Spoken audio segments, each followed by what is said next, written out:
بسم اللہ الرحمن الرحیم۔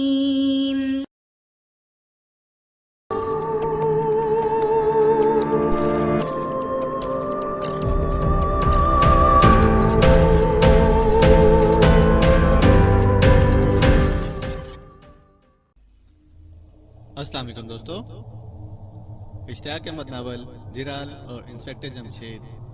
اگر آپ نے ابھی تک ہمارے چینل جاسوسی دنیا کو سبسکرائب نہیں کیا تو سبسکرائب کریں اور بیل آئیکن پر کلک کیجیے۔ ماسٹر اور اس کے ساتھی دوڑتے ہوئے وہاں آئے اور پھر ڈاکٹر فرحان کو ریت میں پڑے دیکھ کر پہنچ کے رہ گئے۔ ڈاکٹر فرحان ابھی تک اسلحے کو پکڑنے کے لیے تگ و دو کر رہا تھا۔ یہ کیا ہوا؟ ماسٹر کے منہ سے نکلا۔ کیوں؟ کیا تمہاری نظر کمزور ہے؟ دیکھ نہیں رہے؟ تمہارا چیف اوندھے منہ چلنے کی پریکٹس کر رہا ہے۔ فاروق نے کہا، اوہ کیا تم نے انہیں گولی مار دی؟ اس نے بوکھلا کر کہا، صرف ٹانگوں پر، میرا خیال ہے اس کی دائیں پنڈلی اڑ گئی ہے۔ اوہ، اس کے منہ سے نکلا۔ اب کیا ہوگا؟ ہارڈی نے پوچھا۔ وہی ہوگا جو تم ہمارے ساتھ کرنا چاہتے تھے۔ پہلے تو ہمیں اپنے ملک کی سیر کرانا چاہتے تھے، اب ہم تمہیں اپنے ملک گھمائیں گے اور نئی نئی چیزیں کھلائیں گے۔ فکر نہ کرو، ہمارے ملک میں قابل دید مقامات بہت ہیں۔ فاروق کہہ رہا تھا، آخر یہ سب ہوا کیسے؟ ماسٹر اب تک حیرت زدہ تھا۔ بس کیا بتائیں، کبھی کبھی میری عقل خراب ہو جاتی ہے، الٹا سیدھا بول اٹھتا ہوں۔ اچانک کیا بیٹھا، ارے وہ رہی فرزانہ۔ بس یہ حضرات بھی ایک ہی الو نکلے، فوراً پلٹ کر دیکھ لیا۔ اب ہم اتنے بے وقوف بھی نہیں تھے کہ یہ پلٹ کر دیکھتے اور ہم کھڑے ان کا منہ دیکھتے رہ جاتے۔ بس چھلانگ لگا دی ان پر۔ انہوں نے چالاکی دکھانے کی کوشش کی اور گرا ہوا پستول اٹھانا چاہا۔ ہم نے پستول کو فٹ بال کی گیند سمجھ لیا۔ جب وہ ان کے ہاتھ نہ لگا تو یہ حضرت اس درخت کی طرف بڑھے جو آپ دیکھ رہے ہیں نا۔ یہاں پر اکرام صاحب بیٹھے ہیں، ہتھیاروں کے ڈھیر پر، اس طرح جیسے یہ گدیلے ہوں۔ ہاں تو آپ کے چیف اس طرف بڑھے، اب اگر یہ وہاں سے گن اٹھا لیتے تو شاید ان کی جگہ ہم پڑے تڑپ رہے ہوتے، اس لیے مجبوراً ایک عدد گولی چلانا پڑی، جس کے لیے ہم معافی چاہتے ہیں۔ فاروق نے اچھی بھلی تقریر جھاڑ دی۔ اف خدا، اب کیا ہوگا؟ ڈرتے کیوں ہو بھائی؟ وہی ہوگا جو منظور خدا ہوگا۔ حیرت تو یہ ہے کہ تمہاری بہن کہاں چلی گئی؟ وہ اگر غائب نہ ہوتی تو یہ سب کچھ کیسے ہوتا؟ اس سے غائب ہونے میں بھی بڑی برکت ہے، جب بھی غائب ہوتی ہے کوئی نہ کوئی کارنامہ ضرور انجام پا جاتا ہے۔ یوں تو وہ بہت بڑی جادوگرنی بھی ہے، اگر تم آنکھیں بند کر لو تو بھی حاضر ہو جائے گی۔ میرا خیال ہے فاروق، تم وقت ضائع کر رہے ہو، اب ہمیں ان لوگوں کو بالکل مہلت نہیں دینی چاہیے۔ جی بہت بہتر، فرمائیے اب ہم کیا کریں؟ اکرام اور تم دونوں مل کر ان کے ہاتھ پشت کی طرف باندھ دو، پیر نہ باندھنا تاکہ یہ اپنے پیروں پر چل کر موٹر بوٹ تک جا سکیں۔ لیکن ابا جان، اب موٹر بوٹ کون چلائے گا؟ بڑے میاں تو چیف میں تبدیل ہو چکے ہیں، فاروق نے سوال کیا اور سب ہنس پڑے۔ وقتی طور پر میں بڑے میاں بن جاؤں گا، انسپکٹر جمشید مسکرائے۔ ارے تو کیا آپ کو موٹر بوٹ چلانا آتی ہے؟ بہت اچھی طرح، ابھی تم اپنی آنکھوں سے دیکھ ہی لوگے، پھر تو مزہ آ گیا۔ انہوں نے ماسٹر اور اس کے ساتھیوں کے ہاتھ پشت کی طرف کر کے باندھ دیے۔ ڈاکٹر فرحان کو بھی بخشا گیا، اگرچہ وہ زخمی ہو چکا تھا لیکن پھر بھی اس کے ہاتھ باندھ دیے گئے۔ انسپکٹر جمشید کی ہدایت پر اکرام نے اس کی ٹانگ پر 2-3 رومال باندھ دیے۔ پہلے ان سب کو لے کر موٹر بوٹ میں لٹا دو اور ان کے پیر بھی باندھ دو، اس کے بعد ہم ان لاشوں کو اٹھا لیں گے، انسپکٹر جمشید بولے۔ ماسٹر اور اس کے ساتھیوں کو موٹر بوٹ پر لایا گیا، پھر انہیں لٹا کر ان کے پیر جکڑ دیے گئے۔ محمود نے اسی پر بس نہیں کیا، ان سب کے گرد بھی رسی لپیٹ دی۔ بنڈل تیار ہے، اس نے ہاتھ جھاڑتے ہوئے کہا۔ وہ واپس جزیرے کے درمیان میں پہنچے۔ محمود نے اوپر کی طرف دیکھتے ہوئے کہا، فرزانہ اب تم بھی نیچے آ جاؤ، بس اب ہم یہاں سے رخصت ہو رہے ہیں۔ فرزانہ کی طرف سے کوئی جواب نہ ملا تو انہوں نے چونک کر اس درخت کی طرف غور سے دیکھا اور پھر وہ دھک سے رہ گئے۔ فرزانہ، فرزانہ تم کہاں ہو؟ انسپکٹر جمشید پوری قوت سے چلائے۔ پھر ان کی نظر اس درخت پر پڑی جس کے پاس جرال بے ہوش پڑا ہوا تھا۔ یہ دیکھ کر ان کی سٹی گم ہو گئی کہ جرال بھی اب وہاں موجود نہیں تھا۔ اوہ، وہ فرزانہ کو لے گیا، انسپکٹر جمشید کے منہ سے نکلا۔ پھر وہ ساحل کے اس سمت میں دوڑ پڑے جس طرف دشمنوں کی موٹر بوٹ کھڑی نظر آئی تھی۔ وہ سب بے تحاشا دوڑ رہے تھے، ان کے دل دھک دھک کر رہے تھے۔ وہ سوچ رہے تھے کہ اگر جرال فرزانہ کو لے جانے میں کامیاب ہو گیا تو اس وقت کے کیے کرائے پر پانی پھر جائے گا، اور وہ انسپکٹر بیگم جمشید کو کیا منہ دکھائیں گے، کس منہ سے انہیں بتائیں گے کہ وہ فرزانہ کو ساتھ نہیں لا سکے۔ دوڑتے دوڑتے ان کے سانس پھول گئے لیکن ان کی رفتار میں کوئی کمی نہ آئی۔ آخر وہ ساحل پر پہنچ گئے۔ اچانک وہ سب پرسکون ہو گئے۔ فرزانہ ساحل پر کھڑی تھی اور ساحل پر جو موٹر بوٹ کھڑی تھی اب تیزی سے سمندر میں چلی جا رہی تھی، لیکن ابھی موٹر بوٹ زیادہ دور نہیں گئی تھی۔ اسے جرال چلا رہا تھا۔ جرال رک جاؤ ورنہ میں فائر کر دوں گا، انسپکٹر جمشید پوری قوت سے چلائے۔ جرال نے پیچھے مڑ کر دیکھا، انسپکٹر جمشید پستول تانے کھڑے تھے اور وہ ان کے نشانے کی زد میں تھا۔ ایک لمحے کے لیے وہ سوچ میں پڑ گیا، پھر مسکرا کر بولا، انسپکٹر جمشید تم بھی بہادر ہو اور میں بھی۔ میرا اور تمہارا مقابلہ کسی اور میدان میں بہت جلد ہوگا۔ ویسے اگر تم بزدلوں کی طرح مجھ پر وار کرنا ہی چاہتے ہو تو میں رکوں گا نہیں۔ تم گولی چلانا چاہتے ہو ضرور چلاؤ، بہادری کی روایت کو توڑنا چاہتے ہو بڑی خوشی سے توڑو، میں رکنے والا نہیں۔ انسپکٹر جمشید کی انگلی کا دباؤ پستول کے ٹریگر پر بڑھتا چلا گیا، لیکن پھر اچانک انہوں نے انگلی ہٹا لی۔ ان کا پستول والا ہاتھ نیچے جھکتا گیا۔ میں جانتا تھا انسپکٹر جمشید تم بہادر ہو، تم گولی نہیں چلا سکتے، لیکن یہ بھی سن لو تمہاری ذات سے اس وقت میرے ملک اور قوم کو کوئی نقصان نہیں پہنچا۔ یہی وجہ ہے کہ میں تمہیں چھوڑ رہا ہوں۔ اگر ملک کی آن پر حرف بھی آیا تو تم بچ کر نہیں جا سکتے تھے۔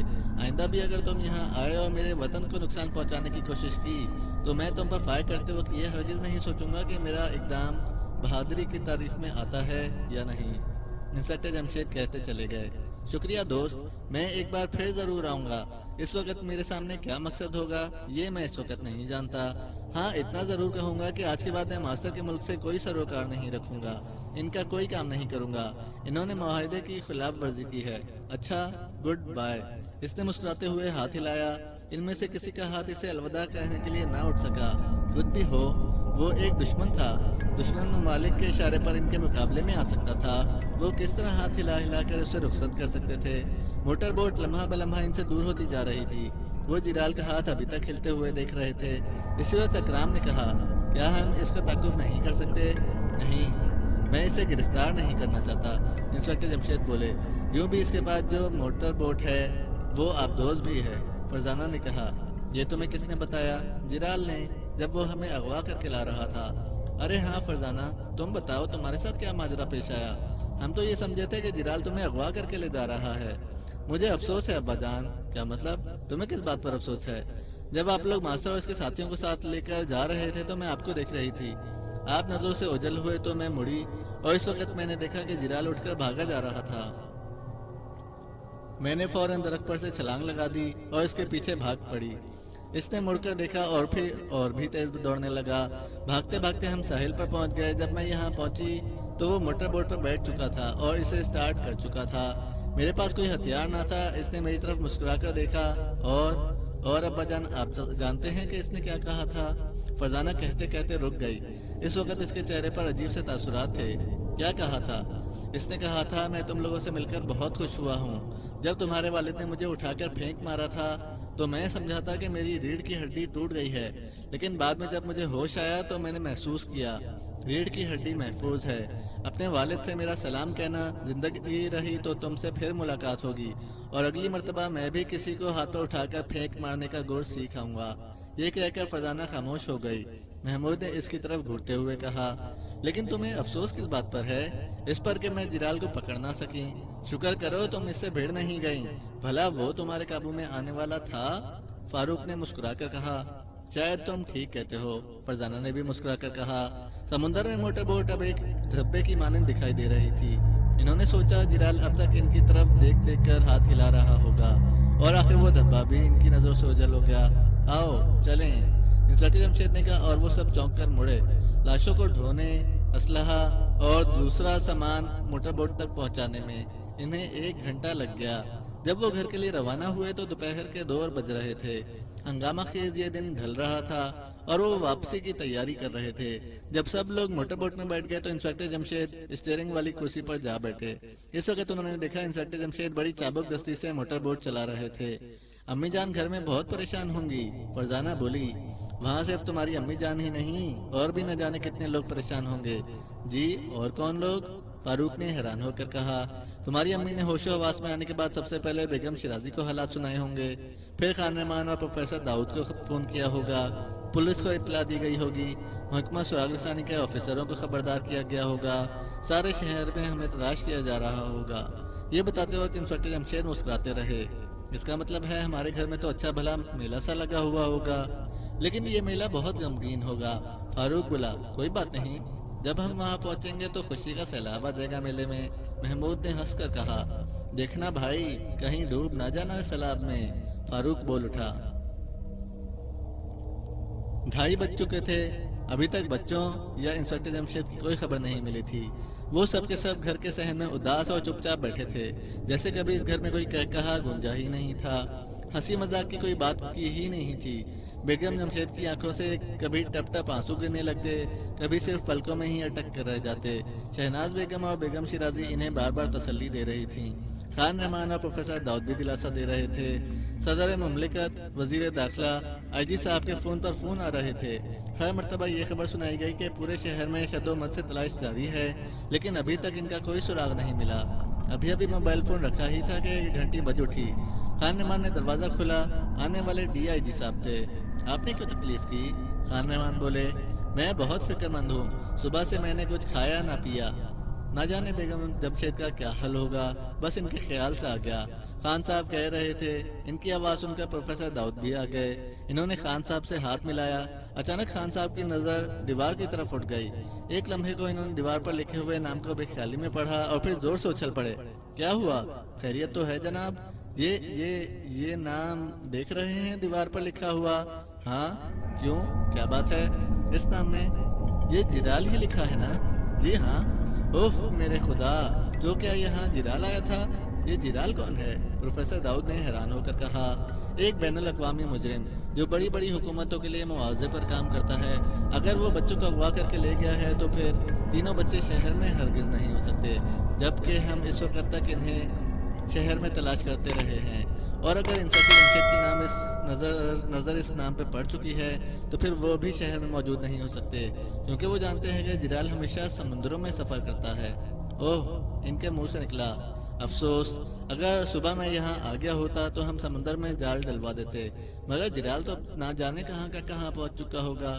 اس سے تو پھر یہ معلوم ہوتا ہے کہ جمشید بھی اس کے پیچھے ہے۔ ہاں، خدا کرے ایسا ہی ہو، خان صاحب بولے۔ آمین، ان کے منہ سے نکلا۔ اچھا یہ نئی بات بیگم جمشید کو نہ بتائیے گا، ورنہ وہ فکر مند ہو جائیں گی۔ آئیے اندر چلتے ہیں۔ وہ اندر آئے ہی تھے کہ ایک بار پھر گھنٹی بجی۔ ساحل پر پہنچ کر انہوں نے لاشیں اور قیدی محکمہ کے اہلکاروں کے حوالے کیے اور خود گھر کا رخ کیا۔ انہوں نے سوچا تھا کہ وہ باقی کام تو بعد میں بھی کر لیں گے، پہلے تو گھر پہنچ کر وہاں موجود پریشان لوگوں کو تسلی دینا چاہیے۔ گھر کے دروازے پر پہنچ کر انہوں نے دروازے کی گھنٹی بجائی۔ دروازہ فوراً ہی کھلا۔ وہ یہ دیکھ کر حیران رہ گئے کہ دروازہ کھولنے والے خان رحمان، پروفیسر داؤد اور ڈی آئی جی صاحب تھے۔ ارے، تینوں کے منہ سے انہیں دیکھتے ہی نکلا، ہم خواب دیکھ رہے ہیں یا واقعی تم ہو؟ خان صاحب بولے، خدا کا شکر ہے کہ ہم ہی ہیں، ویسے یہ بھی ہو سکتا تھا کہ ہم واپس نہ آتے۔ انسپکٹر جمشید مسکرائے، تم نہیں جانتے کہ ہم نے وقت کس طرح گزارا ہے، بس ایک ایک منٹ ہم پر بھاری گزرا ہے۔ پروفیسر داؤد بولے، اچھا انہیں اندر تو آنے دو، پھر سارے حالات سنیں گے اطمینان سے بیٹھ کر۔ خان رحمان مسکرائے۔ جو ہی وہ اندر آئے سب اچھل کر کھڑے ہو گئے، ان کی آنکھوں میں حیرت اور خوشی کے دریا امٹ پڑے۔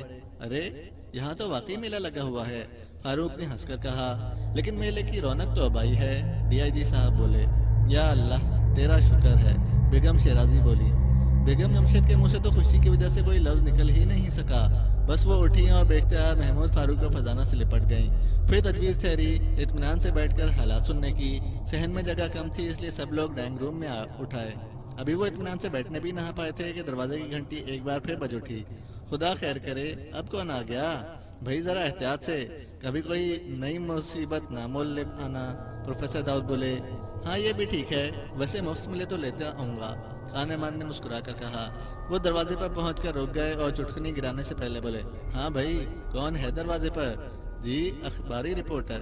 تو آپ اخباری رپورٹر ہیں، لیکن آپ کے پاس کیا ثبوت ہے کہ آپ اخباری نمائندے ہیں؟ دیکھو بھائی، یہ گھر ابھی ابھی ایک بڑے حادثے سے بال بال بچا ہے، اس لیے اگر تم میرے دروازہ کھولنے سے پہلے کوئی ثبوت پیش کر سکتے ہو تو ٹھیک ہے، ورنہ میں دروازہ نہیں کھولوں گا۔ لیکن یہ کیسے ممکن ہے یا نہیں، یہ میں نہیں جانتا۔ ارے ہاں، تم یوں کیوں نہیں کرتے کہ اپنی کارڈ دروازے کے نیچے سے اندر کھسکا دو؟ ہاں واقعی، اور پھر کارڈ اندر آ گئے۔ دوسری طرف خان رحمان کو واپس پہنچنے میں دیر ہوئی تو سب پریشان ہو گئے۔ آخر انسپکٹر جمشید ہی دروازے پر آئے۔ کیا بات ہے خان رحمان؟ کارڈ دیکھ رہا ہوں۔ کیا مطلب؟ کس کے کارڈ دیکھ رہے ہو؟ جو اندر آنا چاہتے ہیں۔ میں نے ان سے کہا تھا کہ اپنی کارڈ دروازے کے نیچے سے اندر کھسکا دیں، اور انسپیکٹر جمشید ہنس پڑے۔ انہوں نے دروازہ کھول دیا۔ انسپیکٹر جمشید نے ان سے معافی چاہی کہ دروازہ کھلنے میں دیر ہوئی۔ کوئی بات نہیں جناب، ہم کچھ حالات جان چکے ہیں، اس لیے یہ احتیاط بے معنی نہیں ہے۔ شکریہ، آئیے آپ بھی اندر ہی آ جائیے، انہوں نے کہا، اور وہ سب ڈرائنگ روم میں آ گئے۔ اب سنائیے سارے حالات۔ شروع تو بیگم صاحبہ کریں گی کیونکہ کہانی ان سے شروع ہوئی تھی۔ انسپیکٹر جمشید مسکرائے۔ بیگم جمشید نے کہانی سنانا شروع کی۔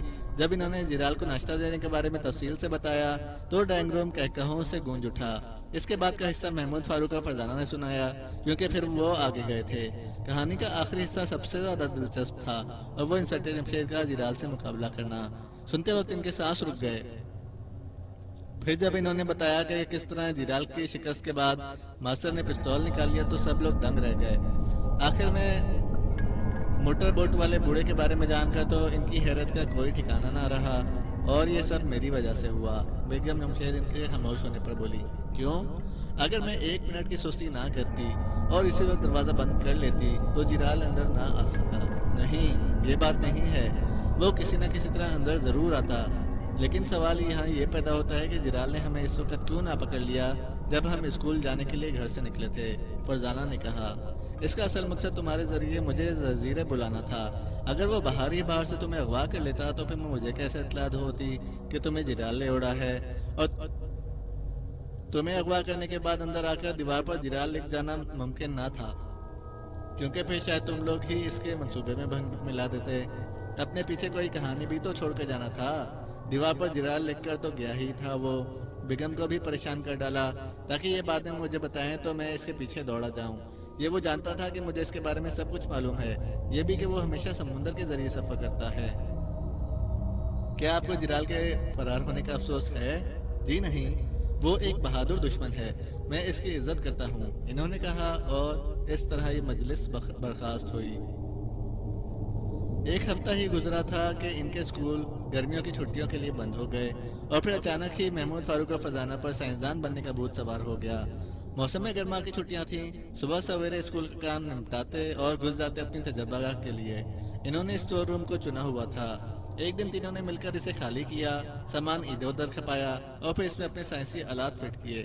سائنسی آلات وہ پروفیسر داؤد کے ہاں سے لائے تھے، اور یہ وہ آلات تھے جو انہوں نے بیکار سمجھ کر ایک طرف کباڑ خانے میں ڈال دیے تھے۔ ایک دن تینوں وہاں پہنچے اور پروفیسر کی اجازت سے اس کباڑ خانے میں گھس گئے۔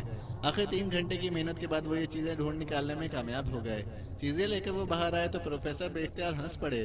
تم تینوں کے لیے تو جاسوسی ہی نہ کافی تھی کہ ایک نیا شوق پال لیا ہے، انہوں نے پیار بھرے انداز میں مسکراتے ہوئے کہا۔ انکل، بات دراصل یہ ہے کہ جاسوسی اور سائنس کا چولی دامن کا ساتھ ہے۔ سائنسی آلات اور معلومات کے بغیر ہم مجرموں کے گرد کو بھی نہیں پہنچ سکتے۔ مجرم بھی سراغ رسانوں کا مقابلہ کرنے کے لیے عجیب و غریب سائنسی آلات کا سہارا لیتے ہیں۔ پھر ہم کیوں نہ یہ کوشش کریں؟ فاروق نے جواب دیا۔ لیکن میں جو تمہیں چیزیں بنا کر دیتا ہوں، کیا وہ کافی نہیں؟ انہوں نے پوچھا۔ آپ کی چیزیں سر آنکھوں پر، ہم تو ان کے پاسنگ بھی چیزیں نہیں بنا سکتے، لیکن بس شوق ہی ٹھہرا۔ چند دنوں تک تو کوشش کریں گے، اور جب کچھ نہ بنا تو تجربہ گاہ کو پھر اسٹور روم میں تبدیل کر دیں گے۔ محمود کی بات پر وہ سب کھلکھلا کر ہنس پڑے۔ لیکن پھر بھی آخر تم بنانا کیا چاہتے ہو؟ پروفیسر داؤد بولے۔ انکل، جو چیزیں ہم آپ کے کباڑ خانے سے نکال کر لائے ہیں ذرا ان پر ایک نظر ڈالیے۔ کیا آپ اندازہ لگا سکتے ہیں کہ یہ آلات کس مقصد کے لیے استعمال ہوئے ہوں گے؟ تو تم ایک وائرلیس سیٹ بنانے کے چکر میں ہو؟ جی ہاں، آپ کا خیال بالکل درست ہے، لیکن یہ ایک عام سیٹ نہیں ہوگا۔ تو پھر کیسا سیٹ ہوگا؟ ایک ایسا سیٹ جس پر ہم صرف غیر ملکی دشمنوں کی باتیں سنا کریں گے، یا پھر اپنے ملک کے جرائم پیشہ لوگوں کی۔ یہ کیسے ہو سکتا ہے؟ کیا یہ سیٹ جادو کا ہوگا؟ انکل، بات صرف فریکوینسی کی ہے، اور آپ چند دنوں یا مہینوں بعد دیکھیں گے کہ ہم اپنے مقصد میں کامیاب ہو گئے ہیں۔ اچھا بھائی، جس دن تم ایسا سیٹ بنانے میں کامیاب ہو جاؤ مجھے بھی بلا کر دکھا دینا۔ اگر ایسا ہو گیا تو میں سمجھوں گا تم نے بڑے بڑے سائنسدانوں کو مات دے دی، کیونکہ میرے خیال میں ایسا سیٹ نہیں بنایا جا سکتا، انہوں نے کہا۔ دیکھا جائے گا انکل، فرزانہ نے جواب دیا، اور وہ چلے آئے۔ اس روز سے وہ فرصت کے تمام اوقات تجربہ گاہ میں بسر کرنے لگے تھے، اور اب تو یہاں ہر طرف آلات ہی آلات تھے، تاروں اور سرکٹوں کا جال سا پھیل گیا تھا۔ انہوں نے اس دوران پروفیسر کے کباڑ خانے کے کئی اور چکر بھی لگائے تھے، اور کچھ اور چیزیں بھی اٹھا کر لائے تھے۔ پروفیسر ان پر ہنستے رہے تھے، مسکراتے رہے تھے۔ ادھر انسپیکٹر جمشید ان پر جھنجھلاتے رہتے تھے، انہیں ان کا یہ شوق ایک آنکھ نہیں بھایا تھا۔ ان کا خیال تھا کہ پروفیسر داؤد کے دیے ہوئے تحفے ہی ان کے لیے کافی ہیں۔ انہوں نے کئی بار سختی سے انہیں روک دینا چاہا، مگر بیگم جمشید ہر بار آڑے آئیں، یہ کہہ کر کے ناکام ہو کر خود ہی باز آ جائیں گے۔ آخر ہمارا کیا نقصان ہو رہا ہے؟ پروفیسر داؤد ہی کی تو ناکارہ چیزیں اٹھا اٹھا کر لا رہے ہیں۔ ایک دن انسپکٹر جمشید ٹہلتے ہوئے اس طرف نکل گئے اور پہلی دفعہ انہوں نے سنجیدگی سے تجربہ گاہ کا جائزہ لیا۔ انہیں بڑی حیرت ہوئی، تمام سامان کچھ ایسی ترتیب سے لگایا گیا تھا کہ وہ واقعی ایک چھوٹی سی تجربہ گاہ معلوم ہو رہی تھی۔ یار کمال ہے، تم لوگوں نے تو واقعی ایک قدر تجربہ گاہ قائم کر لی، انہوں نے ہنس کر کہا۔ بس دیکھتے جائیے ابا جان، انشاءاللہ بہت جلد ہم اس کمرے میں بیٹھ کر دشمن ممالک کے ایجنٹوں کی باتیں سنا کریں گے۔ ابھی تو ہم اپنی بلی کو ادھر ادھر لے جا کر اس کی دم دبا دیتے ہیں اور اس کی آواز کیچ کرنے کے تجربات کر رہے ہیں۔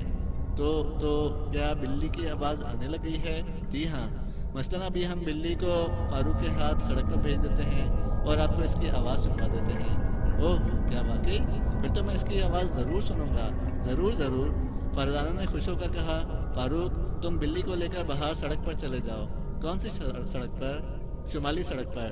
تم ٹھیک 5 منٹ بعد بلی کی دم کو پکڑ کر دھیرے سے دباؤ گے اور ادھر ہم ابا جان کو اس کی آواز سنوا دیں گے۔ بہت خوب، تو میں چلا۔ بلی تجربہ گاہ میں ہی موجود تھی، وہ بھی ان دنوں ہر وقت ان کے ساتھ رہنے لگی تھی اور مشینوں کو آنکھیں پھاڑ پھاڑ کر دیکھا کرتی تھی۔ فاروق نے چٹکی بجائی تو وہ اس کی طرف دوڑی گئی، اس نے اسے اپنے ہاتھوں میں اٹھا لیا اور گھر سے نکل گیا۔ محمود اور فرزانہ گھڑی کی طرف دیکھتے رہے۔ 5 منٹ ہونے میں جب چند سیکنڈ رہ گئے تو محمود نے چند بٹن دبائے، ایک ٹیوب میں سرخ روشنی جلنے بجھنے لگی۔ اسی وقت ایک آواز آئی، میاؤں۔ انسپکٹر جمشید حیرت زدہ رہ گئے، وہ سوچ بھی نہیں سکتے تھے کہ محمود فاروق اور فرزانہ کی کوششیں اس حد تک بھی رنگ لائیں گی۔ وہ سر جھکائے اپنے کمرے میں آئے تو بیگم جمشید نے پوچھا، خیریت تو ہے؟ آپ سوچ میں گم ہیں؟ ہاں بیگم، یہ بچے تو واقعی سائنسدان بن گئے ہیں، انہوں نے کہا اور پھر تفصیل سے انہیں بتایا کہ وہ کیا سن کر اور کیا دیکھ کر آ رہے ہیں۔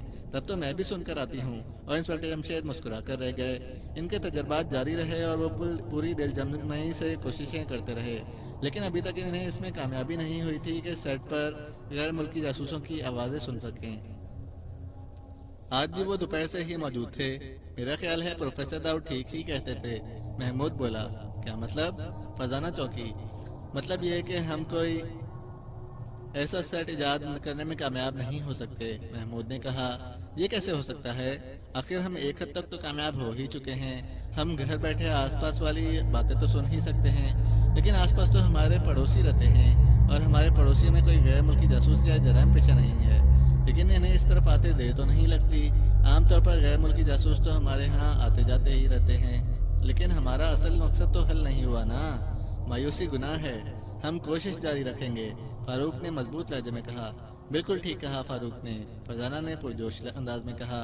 اچھا، اگر تم دونوں یہی چاہتے ہو تو ہم کوشش کرتے رہیں گے۔ یہ کہتے ہوئے اس نے بے خیالی میں ایک بٹن دبا دیا اور تینوں چونک اٹھے۔ ایک آواز ان کے کانوں سے ٹکرائی تھی، ٹوں ٹوں ٹٹر ٹروں ٹوں ٹوں۔ ارے یہ آواز کہاں سے آ رہی ہے؟ ان کے منہ سے متحیرانہ لہجے میں نکلا، خاموشی سے سنو۔ اب آواز نے باقاعدہ الفاظ کی صورت اختیار کر لی تھی، کوئی انگریزی میں کہہ رہا تھا، ہیلو، تھوڑی دیر پہلے ایک سواد والا پکڑا گیا ہے، سواد والا سے ہر حال میں حاصل کی جائے گی۔ وہ دھک سے رہ گئے، چند لمحے سکتے کے عالم میں گزر گئے۔ یہ کیا تھا؟ کیا ہم نے خواب دیکھا تھا؟ اس میں خواب کا کیا سوال؟ ہم 3 جیتے جاگتے انسانوں نے اس آواز کو سنا ہے۔ صاف لفظوں میں کہا گیا ہے کہ ایک سواد والا پکڑا گیا ہے۔ اب سوال یہ ہے کہ یہ سواد والا اور سواد کیا بلا ہے؟ فرزانہ نے کہا۔ اس سوال کا جواب بھی تم ہی دو، محمود نے کہا۔ بھلا میں کیسے جواب دے سکتی ہوں؟ میں تو اتنا معلوم ہے کہ سواد اردو کا ایک حرف ہے۔ میرا خیال ہے ہمیں اس سلسلے میں پریشان ہونے کی ضرورت نہیں، فاروق نے کچھ سوچتے ہوئے کہا۔ کیا مطلب؟ ہمارے سائٹ پر ایک عجیب و غریب پیغام موصول ہوا ہے اور تم کہتے ہو پریشان ہونے کی ضرورت نہیں؟ بالکل، اب ہمیں یہ معلوم کرنا ہوگا کہ یہ سواد کیا بلا ہے۔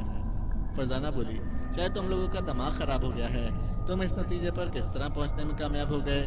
فرزانہ نے طنزیہ لہجے میں کہا۔ عقل کے گھوڑے دوڑا کر، محمود جھٹ بولا۔ تم دوڑاتے رہو عقلی گھوڑے، میرے گھوڑے تو کب کے گھاس کھا کر آرام کرنے کے لیے لیٹ چکے ہیں، فکر نہ کرو، ہم انہیں جگا لیں گے۔ فرزانہ مسکرائی۔ اچھا، لیکن خدا کے لیے مجھے جگانے کی کوشش نہ کرنا، تم ابھی سوئے ہی کب ہو؟ آؤ ابا جان سے بات کرتے ہیں، محمود نے اٹھتے ہوئے کہا۔ بھلا وہ اس مسئلے میں کیا کر لیں گے؟ اور پھر وہ ابھی دفتر سے کب لوٹے ہیں؟ ہم فون پر ان سے بات کر لیتے ہیں، فرزانہ نے کہا، اور فاروق کو بھی اس کا ساتھ دینا پڑا۔ تینوں تجربہ کار سے نکل کر صحن کی طرف آئے اور باورچی خانے کے پاس سے گزر رہے تھے کہ بیگم جمشید کی آواز سنائی دی، یہ سائنسدانوں کی ٹولی کہاں جا رہی ہے؟ اور محمود بولا، امی جان، ہم ذرا ابا جان کو فون کرنے جا رہے ہیں۔ کیوں؟ انہیں فون کرنے کی کیا ضرورت پیش آ گئی؟ کیا تمہارے سیٹ نے کام شروع کر دیا ہے؟ جی، نہ صرف کام کرنا شروع کر دیا ہے بلکہ ہم ایک آواز کیچ بھی کر چکے ہیں۔ اوہ! بیگم جمشید دھک سے رہ گئیں۔